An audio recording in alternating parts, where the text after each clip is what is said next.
The sequence begins with the numbers 1, 1, 2, 3, 5, 8, 13, 21, 34, and continues indefinitely. Each number is obtained by adding the last two digits together. If we were to take a perfect or golden rectangle, break it down into smaller squares based on Fibonacci's sequence, and divide each with an arc, the patterns begin to take shape. We begin to see Fibonacci's spiral. The spiral in and of itself is insignificant. Its importance is revealed in where we find it. Take, for example, the sunflower. The display of its florets are in perfect spirals of 55, 34, and 21, the sequence of Fibonacci. The fruitlets of the pineapple create the same spiral based on the sequence. The pine cone does the same. As currents move through the ocean and the tide rolls onto the shore, the waves that bring in the tide curve into a spiral that can be mathematically diagrammed onto a plot at the points 1, 1, 2, 3, 5, 8, 13, 21, 34, and 55. Buds on trees, sand dollars, starfish, petals on flowers, and especially the nautilus shell are formed with this exact same blueprint. With each segment of growth, the nautilus adds to itself one more value on Fibonacci's scale. This blueprint can be seen around us on a small scale every day, but the greatest example of all is directly above our heads. At an average of 100,000 light years across, even the spiral of the galaxies above us are formed with the exact design that the tiny shell is formed. This sequence or blueprint appears to be the trademark of a designer, a proof of a creator.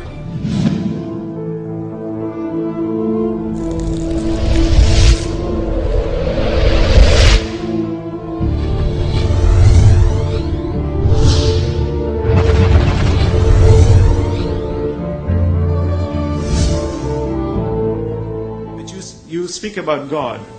We call Allah God. What is Allah? Allah, from the Islamic perspective, means the God, the absolute, indivisible God. The Holy Quran says, Qul hu Allahu ahad. Say God is unique, one. Allahu samad.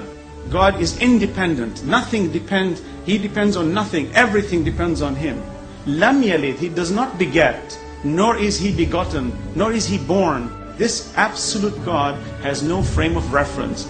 Frame of reference implies something that is bound within time, matter, and space. The problem with these arguments is we keep constantly debating on the issue of bringing God to the relative world. The relative world cannot exist without an absolute creator, and that's the argument. You keep arguing on the issue of God in the relative sense. God is not transient. He is the necessary existent. We are the transient existent.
Absolute cannot be defined, but we understand it indirectly, for this relative universe can never exist without an absolute creator.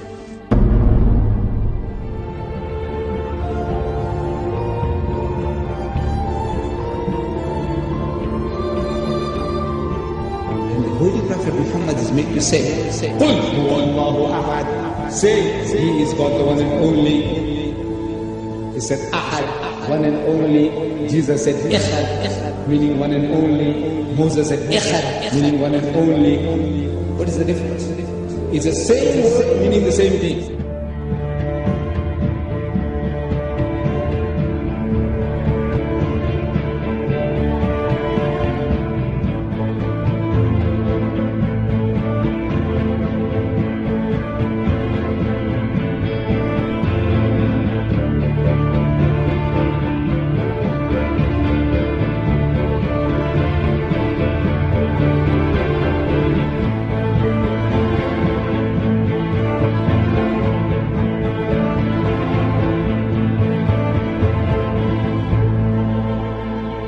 Muhammad could not have known these facts about human development in the 7th century because most of them were not discovered until the 20th century.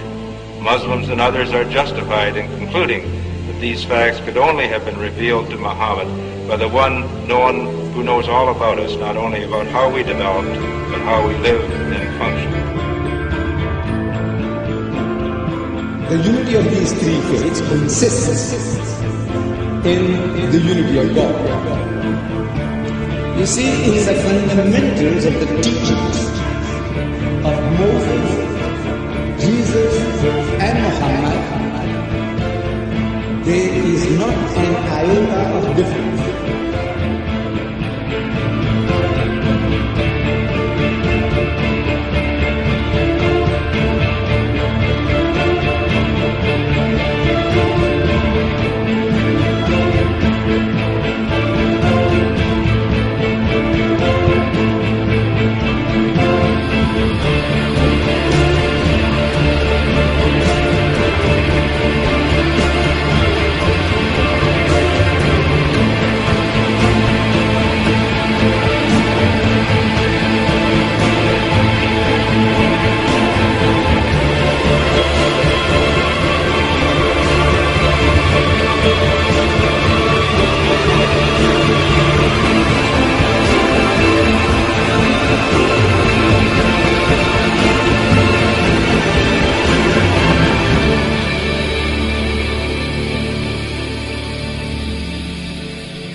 But I have left you a book, revealed by God, the Quran, which is light and guidance.